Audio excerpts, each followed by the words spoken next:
नवरात्री येते आणि नवरात्रीमध्ये आपण देवींचे पूजन करतो, पण खऱ्या आयुष्यातील देवी कोण आहे हे माहित आहे का? तिचं मत कधी जाणून घ्यायचा आपण प्रयत्न केलाय का? चला तर मग या स्त्रियांना त्यांचं मत विचारूया. तुमच्या आयुष्यातील आदर्श स्त्री कोण आहे? पण आजच्या काळात प्रत्येक स्त्रीला खूप कमी लेखलं जातंय. त्यामुळे जी स्त्री स्वतःसाठी लढते, परिस्थितीला मात करून पुढे जाते, ती प्रत्येक स्त्री माझा आदर्श आहे. समाजात स्त्रीबद्दल कोणता बदल घडवायचा असेल तर तो कोणता असेल? सगळ्यात मेन म्हणजे आता सध्या आघाडीवरती स्त्रिया आहेत, त्यात काही वादच नाहीये.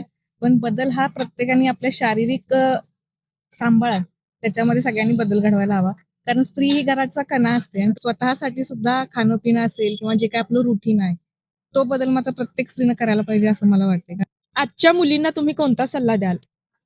आज आज बघायला गेलं तर मुलींना सांगण्यासारखं खूप आहे.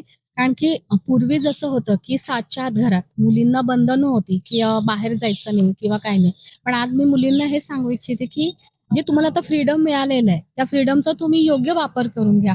की तुम्ही मित्र-मैत्रिणी करताय किंवा काही करताय, ते तिथे करताना वाहवत जाऊ नका. मुलगी, सून, आई, बहीण यामधली कोणती भूमिका पाडताना जास्त कसरत करावी लागते?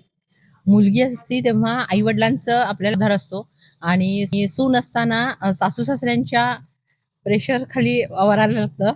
शिवाय नवऱ्याचं पण टेन्शन असतं, मुलांच्या जबाबदाऱ्या असतात, संसाराची काळजी असती. या सगळ्या ओझ्याच्या खाली आपण वावरत असतो आणि या सगळ्या ह्याच्यामध्ये आपली कसरत होत राहते. ते एक स्त्रीला करावंच लागतं.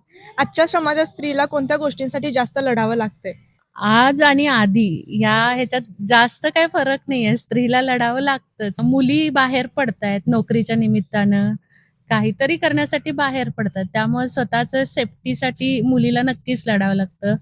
संघर्ष करायला लागतो आपल्या अधिकारांसाठी.